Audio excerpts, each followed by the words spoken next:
مال اور اولاد جو تمہاری گمراہی اور تباہی کا سبب بنے، ان کو یہ نہ سمجھو کہ یہ ہمیشہ ہمیشہ ہمارا ساتھ دیں گے،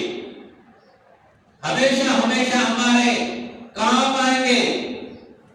اللہ کریم فرماتے ہیں نہیں نہیں، المال والبنون زینت الحیات الدنیا،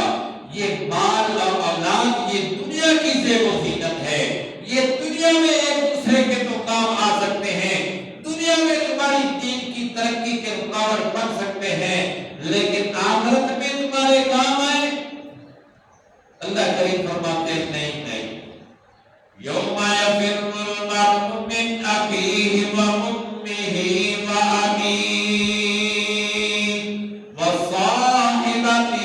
و بنیہ لکل امرئ منہم یومئذ شأن